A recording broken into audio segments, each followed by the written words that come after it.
Hi, this is Joe and Robin from Life Uncorked. We want to bring you a short video that we recently recorded with the Municipality of Ponte de Lima and why we moved to this area in northern Portugal. So sit back and enjoy a short video. Thank you live.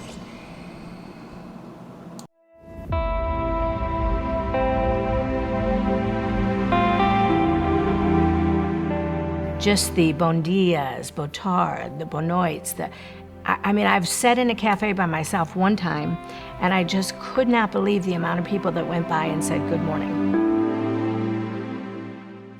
I'm Joseph, and this is my wife, Robin. Hello. And we moved to Portugal in 2022 from the United States. Robin had traveled quite often. She was a flight attendant. We got the idea of just watching some YouTubes one time about Europe and different things, and maybe looking at Italy to go to, because they had $1 houses that you could go and get the house and rehab it. And then sanity came in. I figured at 70 years old I did not probably need to be remodeling another house. So although we kind of did that here too. So. Although we did that here. We had planned to come here, so for about a month and a half before we traveled, we had our Portugal map on our wall in Colorado, and we had mapped out all the little areas with our little highlighter that we wanted to visit, and we had kind of talked to different people in different areas. And so Joe had mentioned Ponte de Lima, and you discuss so much that you can't remember what's what. But I remember him mentioning it to me and saying, the bike trails, the river, and the access to the ocean. So that was one of the things we had learned from our other moves in life, was that wherever we choose to live, we want to make sure we can hit some bike trails. We want to have walking, cycling. We like to kayak, so we had that here with the Lima River. And we're not huge beach people, but we love now to go to the beach in the wintertime. It's really funny. So we came and we traveled through central Portugal a little bit. We came up north here, and we were actually leaving to go back and look at some other areas. And we were in Braga, and we woke up that morning and Joe said, do we have to meet with these people today? And do we have to do what we have planned? And I said, no, why? What do you want to do? He goes, let's go back to Ponte de Lima. And we just fell in love. And we probably bought the tiniest little house in our village, and people were like, you're American, you're okay with this house? I'm like, it's me and my husband, of course we are. The first house I fell in love with was up in the mountains, and it was the old stone and this beautiful wood. And I begged my husband, I said, yes, this is it. I'm like, I love this place. And he's like, Robin, what are you gonna do up here? I was like, I'm gonna sit and stare at the sheep and the green grass. And he's like, you won't make it 2 months. No. And thank goodness we didn't do that, because then you had the drive into town, the drive out. I would have been worried all the time. So, yeah. So we actually live in a small village right just outside of. Well, we're still in Ponte de Lima. Yeah, just outside of Ponte de Lima, Funtal, and. But there's a barber shop for men, a hair salon. Yeah. Not that you can't go to either one, but for the women, there's a little market, Marciado, that you can. And one day I was baking, and sure enough, I ran out of eggs or something, and I'm like, oh, I can just run down to my little market, like on my feet, not in my car.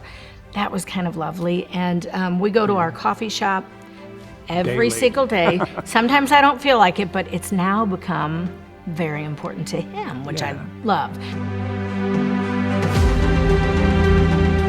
The sense of community is missing in a lot of places, especially the bigger towns and stuff. Because everybody's busy. So here in the smaller villages, even Ponte de Lima, is a small village. We think you have that sense of community. My Portuguese neighbors must be from another life, because my first birthday here, you're starting to go, what have I done? And you're working on your house and everything's different. My first birthday, my neighbor had a beautiful bouquet of flowers tied to my gate for me. She knew because we were friends on Facebook, and we would talk at the gate and exchange fruit and pastries and things. I'd bake them little cakes, and then we'd run home and text each other so we could translate. But those flowers out there, like I will take this to my grave wherever I am. That was so touching to me. And in Portugal in general, just the bon dias, botard, the bonoits, I mean, I've sat in a cafe by myself one time, and I just could not believe the amount of people that went by and said good morning or good afternoon. Like, I just thought it was fascinating. When we lived in the United States, every week, Robin would say, we'd watch something on TV, and she would talk about the Camino de Santiago. And she had, for years, and she had this dream of going on the Camino de Santiago. Well, we didn't know this when we moved here, that the central route of the Portuguese Camino goes right through Ponte de Lima. Yes. So, you know, that was really a plus, you know, when we came here. And then, so Robin got the idea that let's just do the Camino, because my 70th birthday was coming up. It was our first year here. So we decided, we bike a lot, so we decided to do it by bicycle. Hardest thing I've ever done in my life. Why did I choose Ponte de Lima was I believe it's magic here. I believe it is magical. I know when we went back, it really didn't make a lot of sense for us to do this. And I said to my husband, please. And he said, well, if it doesn't happen this year, next year. And I said, please, let's do this. Like, I literally looked at a house that didn't even have a bathroom. I'm like, I'll take it. I was like, we've got to get there.